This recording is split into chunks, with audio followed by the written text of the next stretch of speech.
Welcome back to my YouTube channel test क्यापकटमा हजुरलाई स्वागत छ। सो आजको यस भिडियोमा टिकटक ट्रेन्डमा भिडियो एडिटिङ गर्न सिकाउँछु हजुरलाई दिलबर दिलबरमा। सो हजुरले यस खालको एडिटिङ गर्नको लागि चाहिँ क्यापकट इन्स्टल गरिनुपर्छ। सिम्पली क्यापकटमै क्लिक गर्न होला। इन्स्टल गरिसकेपछि क्लिक गरिसकेपछि न्यू प्रोजेक्टमा क्लिक गर्न होला। न्यू प्रोजेक्टमा क्लिक गरिसकेपछि अब हामीले फर्स्टमा एउटा व्हाइट फ्ल्यास भिडियो क्लिप हजुरले डाउनलोड गर्नुपर्ने हुन्छ। मैले चाहिँ डाउनलोड गरिसकेको छु। हजुरलाई चाहिँ लिंक डिस्क्रिप्सनमा राखिदिन्छु, हजुरले त्यहाँबाट डाउनलोड गर्नु होला।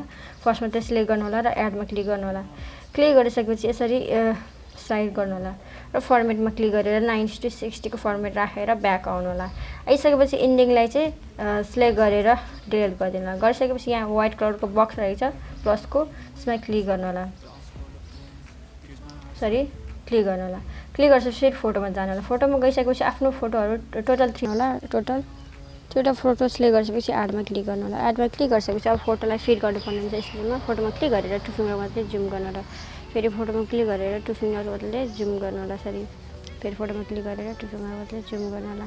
अब हामीले चाहिँ यसमा फेरि अब त्यही 3D जुम हाल्नुपर्ने हुन्छ। सो फोटोमा क्लिक गरेर यसरी स्लाइड गर्नु होला। स्टाइलमा क्लिक गरेर यसरी स्लाइड गर्नु होला। यहाँ दुईटा रहेको छ, 3D जुम प्रो र अर्को 3D र हामीले प्रोमा राख्नेछौँ। यसरी हजुर इन्टरनेट अन गरेको हुनुपर्छ। सो यहाँ देख्न सक्नुहुन्छ।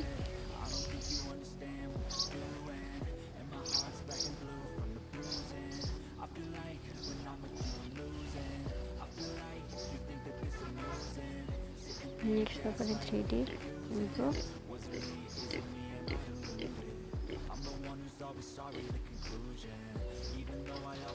नेक्स्ट पनि 3D pro.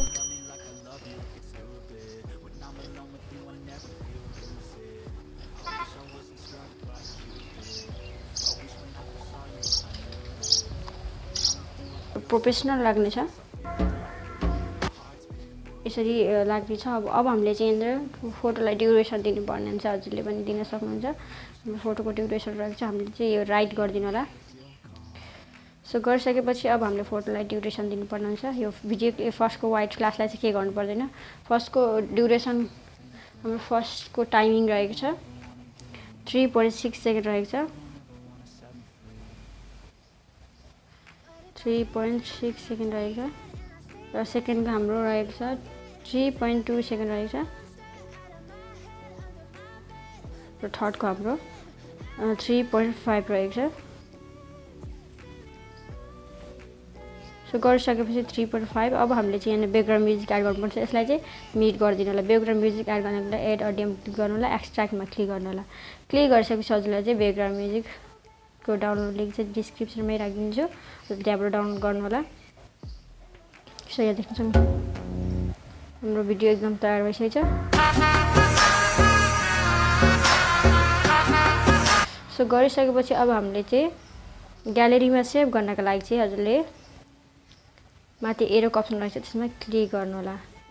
Thank you so much. मेरो च्यानलमा नयाँ हुन्छ भने मेरो च्यानललाई सब्सक्राइब पनि गर्न नभुल्नु होला।